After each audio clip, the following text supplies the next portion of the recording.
जैसा कि अभी हमने पिछली क्लास में पढ़ा था कि हमने प्रत्यय को देखा, प्रत्यय समझा। प्रत्यय की परिभाषा को जानते हुए हमने ये समझा कि प्रत्यय वे शब्दांश हैं जो किसी भी धातु अथवा शब्द के अंत में जुड़कर उनके अर्थ को बदल देते हैं। ये परिभाषा आपको मैं लिख कर दिखा रही हूँ, आप देखिए। प्रत्यय वे शब्दांश होते हैं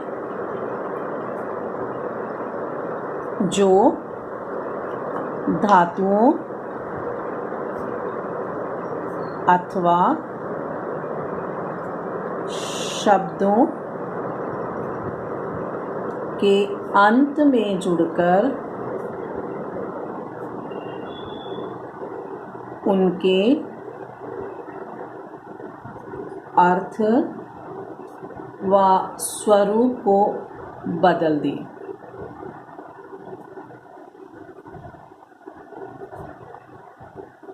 पिछली ऑडियो में हमने सिर्फ अभी प्रत्यय की परिभाषा को ही जाना था। मैंने दूसरी भाषा से भी समझाया था कि प्रत्यय को सफिक्स कहते हैं इंग्लिश में, और प्रत्यय हिंदी में भी पढ़ते हैं। सभी भाषाओं में उसका अर्थ बदल जाता है जिसके साथ प्रत्यय जुड़ जाता है। बहुत सारे एग्जाम्पल्स भी दिए थे मैंने। तो हमने ये जाना, प्रत्यय को जानते हुए 3 चीज़ों का ध्यान रखना बहुत ज़रूरी है। प्रत्यय का शब्दांश जुड़ता है। प्रत्यय का शब्दांश, शब्दांश में 2 शब्द हैं, शब्द जमा अंश, यानी कि पूरा शब्द नहीं जुड़ता, उसका एक अंश जुड़ता है, उसका एक भाग जुड़ता है। दूसरी चीज़, ये धातुओं अथवा शब्दों के अंत में जुड़ता है। धातुओं अथवा शब्दों के अंत में जुड़ता है।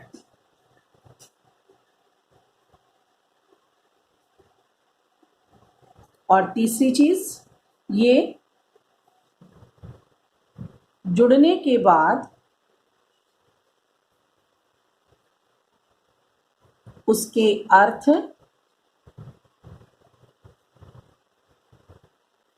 व स्वरूप को बदल देता है।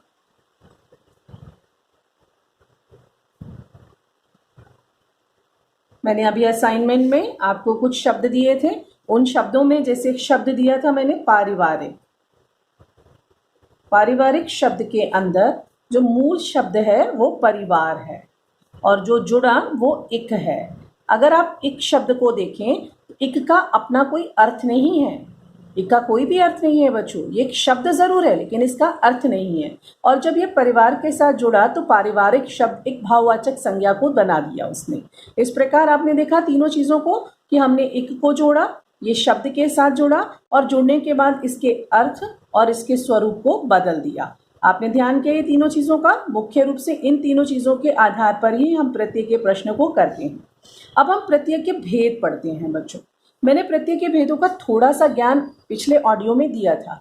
उसमें ये बताया था मैंने कि हम 3 तरह के प्रत्ययों को पढ़ते हैं। 3 तरह के प्रत्यय में जो प्रत्यय धातु के साथ जुड़े कृत प्रत्यय कहलाते हैं, जो शब्दों के साथ जुड़े तद्धित प्रत्यय कहलाती हैं, और जो शब्द का लिंग परिवर्तन कर दें अर्थात पुल्लिंग से स्त्रीलिंग में बदल दें उसे स्त्री प्रत्यय कहते हैं। तो प्रत्यय के कुल 3 भेद होते हैं बच्चों। 3 भेद में जो पहला भेद है वो कृत प्रत्यय है। इसका दूसरा नाम कृदंत भी होता है। कृदंत में कृत जमा अंत से बनता है, और कृत प्रत्यय कहें तो भी ठीक है, कृदंत प्रत्यय कहें तो भी ठीक है। कृत प्रत्यय जैसा कि आप देख रहे हैं कि इसमें पहली चीज क्री है। क्री का मतलब होता है करना, और करने को दूसरे शब्दों में हम क्रिया भी कहते हैं। क्रिया भी कह सकते हैं। क्रिया यानी कि धातु। संस्कृत में क्रिया शब्दों को धातु कहा जाता है। अर्थात इस शब्द से ही इसकी परिभाषा को समझा जा सकता है कि जो शब्द धातुओं के साथ जुड़कर, जो शब्दांश धातुओं के साथ जुड़कर उनके अर्थ को बदले वो कृत प्रत्यय कहलाती हैं। अर्थात धातुओं के साथ जुड़ने वाले प्रत्यय कृत प्रत्यय। सिर्फ इतना ही ध्यान रखने की जरूरत है कि धातुओं के साथ जुड़ने वाले प्रत्यय।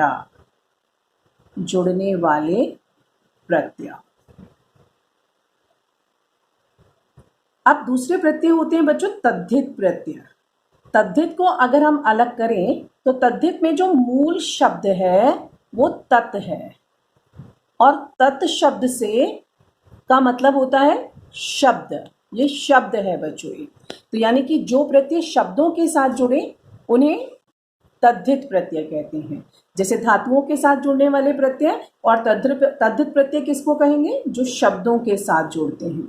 शब्दों के साथ जुड़ने वाले प्रत्यय। दो चीजें होती हैं किसी भी भाषा में, क्रिया या शब्द, संज्ञा, सर्वनाम, इस तरह के शब्द, और धातुओं के साथ जुड़ने वाले कृत प्रत्यय और शब्दों के साथ जुड़ने वाले तद्धित प्रत्यय। तीसरे प्रत्यय मैंने आपको बताया स्त्री प्रत्यय।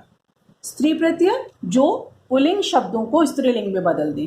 जैसे आप दूसरी भाषाओं में चेंज द जेंडर पढ़ते हैं, लिंग बदलो पढ़ते हैं, उसमें भी आप प्रत्यय जोड़ते हैं। इसी तरह से इसमें भी हम प्रत्ययों को जोड़ेंगे, अर्थात जो पुल्लिंग शब्द को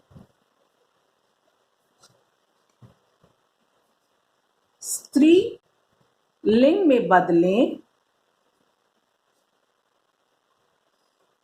दें, उन्हें स्त्री प्रत्यय कहते हैं। तीनों परिभाषाएं बिल्कुल क्लियर बच्चों।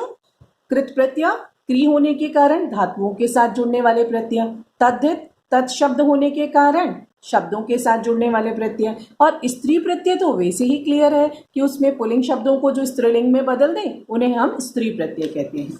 बच्चों कुल प्रत्यय अभी हमने पढ़े कि हमारे पास 3 तरह के प्रत्यय हैं।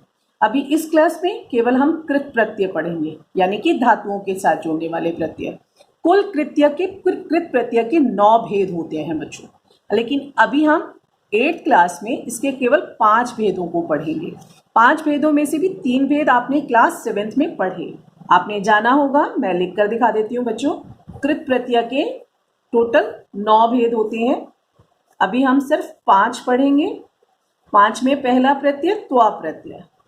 इसमें क साइलेंट रहता है, लिखने में आता है लेकिन बोलने में इसका प्रयोग नहीं होता, क साइलेंट रहता है, तो इसका उच्चारण हम करते हैं त्वा प्रत्यय। दूसरा प्रत्यय तोमुन प्रत्यय। तीसरा प्रत्यय ल्या, आधा ला, य और पा। चौथा प्रत्यय त प्रत्यय, इसमें भी क साइलेंट है, त प्रत्यय। और 5वां प्रत्यय जो हम पढ़ेंगे वो तवत या तवतु। इसके 2 नाम रहते हैं, ता और तवतु। तवत और तवतु, तवत कहें या तवतु कहें एक ही बात, इसमें भी का साइलेंट रहता है। बेटे त्व प्रत्यय को जोड़ते हुए जब हम किसी भी धातु के साथ त्व प्रत्यय का यूज करें, जैसे ये आया हमारे पास, त्व प्रत्यय में हमें पठ धातु जोड़नी है, तो इसमें हम पठ, जैसे कि मैंने बताया था परिभाषा के शुरू में कि पूरा शब्द नहीं जोड़ेगा, इसका शब्दांश जुड़ेगा। तो क इसमें हट जाएगा और जोड़ते हुए सिर्फ प्रत्यय जोड़ा हमने त्व प्रत्यय, और जुड़ा केवल त्वा, पठित्वा, पठित्वा। देखा आपने बच्चों, उस परिभाषा के आधार पर इस प्रत्यय को हमने कर दिया। वो 3 चीजें जो मैंने आपको कहा कि प्रत्यय का शब्दांश जुड़ता है, तो प्रत्यय था त्वा प्रत्यय, हमने जोड़ा सिर्फ इसका त्वा, धातु में जब जोड़ा तो त्वा और बन गया पठित्वा। धातु थी हमारी पठ, लेकिन हमने जब प्रत्यय को जोड़ दिया तो बन गया त्वा। संस्कृत प्रत्ययों के अंदर बच्चों इनके अर्थ भी होते हैं। त्वा प्रत्यय का अर्थ होता है करके, किसी भी काम को करके।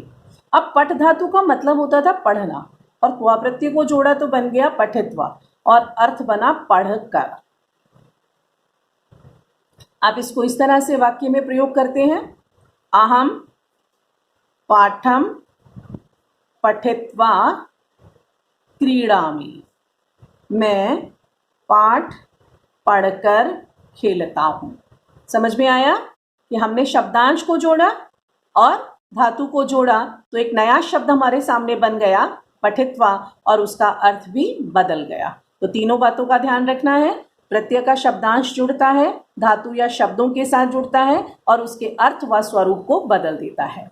समझ आ रहा है बच्चों? अब हम अगले प्रत्यय पर पहुंचते हैं, तुमुन प्रत्यय।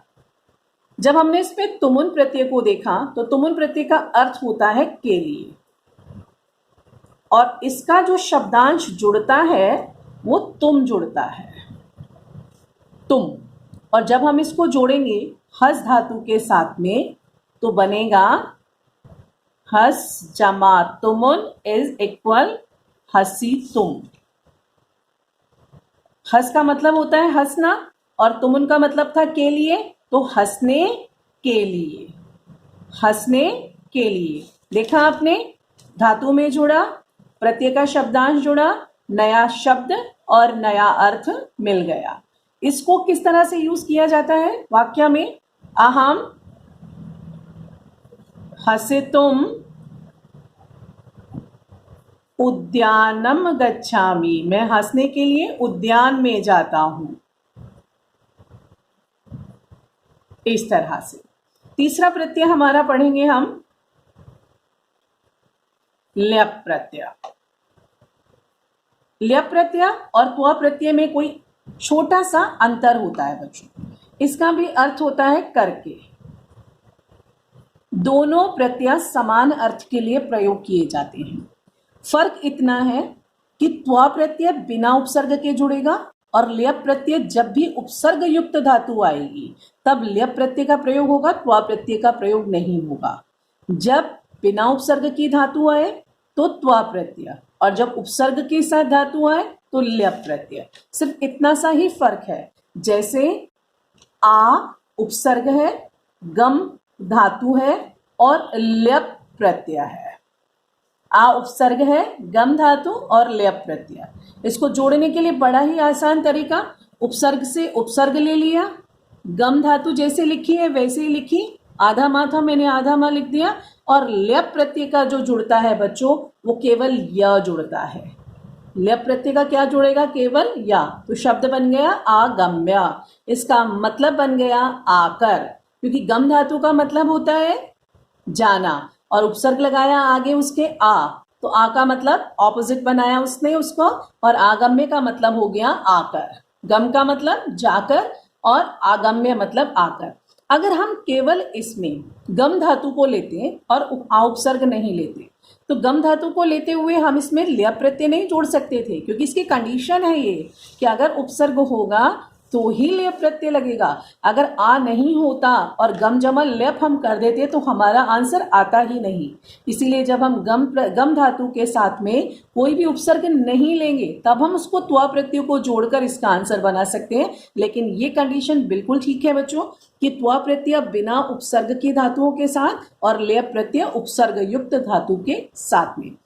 जब भी मैं प्रत्यय के प्रश्न को खत्म करूंगी अंत में, अभी 2 क्लासेस में और हम प्रत्यय पढ़ेंगे, लेकिन जब भी हम इसको खत्म करेंगे तो इसकी एक टेबल बना के दूंगी मैं। सारे नियम उसमें होंगे, आप उसमें से नियम बार बार पढ़कर दोहरा सकते हैं। अब चौथे प्रत्यय पर पहुंचते हैं बच्चों। चौथा प्रत्यय है त प्रत्यय।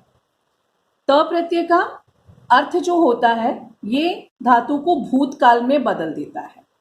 जिस तरह से आप पैसिव वॉइस में यूज करते हैं क्रियाओं को, उसी तरह से ये उसको बदल देता है, भूतकाल में बदल देता है। और भूतकाल में बदलते हुए इसका जो जुड़ता है केवल त जुड़ता है, केवल त। और त को जोड़ते हुए जब हम इसमें जोड़ें तो जैसे धातु आई हमारे पास खाद, खाद जमा त प्रत्यय और इसका बन गया खादित। इस तरह से बच्चों इन प्रत्ययों के रूप भी चलते हैं, इन प्रत्ययों के लिंग भी बदलेंगे। केवल त्वा प्रत्यय, तुमुन प्रत्यय और ल्यप प्रत्यय, ये तीनों प्रत्यय से युक्त शब्द अव्यय बन जाते हैं। इनका रूप, इनका लिंग, इनका वचन कभी भी नहीं बदलता। ये शब्द जब जैसे रहते हैं वैसे का वैसा ही रहता है। अव्यय में भी मैंने आपको ये समझाया था कि त्वा, तुमुन और ल्यप प्रत्यय के शब्द अव्यय बन जाते हैं, इनका रूप परिवर्तन नहीं होता। लेकिन त प्रत्यय और तवतु प्रत्यय, इन दोनों प्रत्ययों के रूप चलते हैं बच्चों, जो अभी आपको क्लास 8th में पढ़ने की जरूरत नहीं है। क्लास 9वीं के सिलेबस में वो चीज आती है तो हम वहां उसको पढ़ेंगे। तवतु प्रत्यय को जोड़ते हुए हम तवत जोड़ते हैं। अभी इन दोनों प्रत्ययों का बेसिक समझाया जा रहा है बच्चों आपको, बेस। अभी इसका रूप कैसे चलेगा, इसका स्त्रीलिंग, पुल्लिंग, नापुंसक लिंग में कैसे बनेगा, ये सब बाद में समझाया जाएगा। अभी आप इसको सिर्फ बेस रूप में समझिए। हमने इसमें जैसे दिया भू धातु, और भू धातु में हमने तवतु प्रत्यय जोड़ा। जैसे कि मैंने बताया था का साइलेंट होता है और का ही हट जाता है। इसमें भी का हटा और इसमें भी का हटा और इसमें तवत जुड़ा और इसमें त जुड़ा, तो इसका आंसर बन गया भूतवत। और इसका भी अर्थ जो है ये भूतकाल में बदलता है, कोई फर्क नहीं पड़ता है दोनों का, भूतकाल में ही बदलेंगे।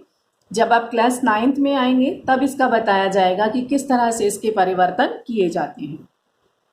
एक्टिव वॉइस में तवतु प्रत्यय का यूज होता है और पैसिव वॉइस में त प्रत्यय का यूज होता है। सिर्फ इतना ही डिफरेंस होता है इसमें, दोनों प्रत्ययों का सेम अर्थ देने के साथ इसमें जो डिफरेंस है वो डिफरेंस इतना ही है कि त प्रत्यय का प्रयोग एक्टिव वॉइस में और तवतु प्रत्यय का प्रयोग पैसिव वॉइस में।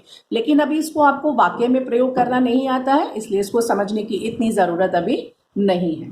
बच्चों, लास्ट में इसको कंक्लूड करते हुए हम देखते हैं कि अभी हमने एक चीज देखी कि पठित्वा में जब जोड़ा तो ई लगाया, हसितुम में जोड़ा तो ई लगाया, खादित में जोड़ा तो ई लगाया। तो ये ई कहाँ से आया, इस ई को समझाएंगे बच्चों आपको अगली क्लास में। तब तक आप इतना ही समझिए और रिवाइज कीजिए। अभी सिर्फ आपको धातु में जुड़ने वाले प्रत्ययों को सिखाया है, तो अभी आपको धातु और प्रत्यय को अलग अलग करना है कि किस में त्व प्रत्यय है, किस में तुमुन प्रत्यय है, किस में ल्यप है, किस में ता और किस में तवतु। एक 10 शब्द का असाइनमेंट फिर से दूंगी आपको, उसमें आपको सिर्फ यही 5 प्रत्यय छांटने हैं। कैसे छांटने हैं? जैसे जिसमें त्व जुड़ा है उसमें पठ धातु त्व प्रत्यय, तुम जुड़ा है तुमुन प्रत्यय, हस धातु तुमुन प्रत्यय, आगम्य इसमें उपसर्ग जरूर होगा, तो इसमें 3 चीज सामने निकल कर आएंगी। आ उपसर्ग है, गम धातु है और य जुड़ने के कारण इसमें ल्यप प्रत्यय है। इसमें केवल त जुड़ा हुआ है तो ये खाद धातु त प्रत्यय है। इसमें तवत जुड़ा हुआ है तो ये भूजमा तवतु प्रत्यय है। इस तरह से आप प्रत्यय और धातु को अलग कर सकते हैं। धन्यवाद।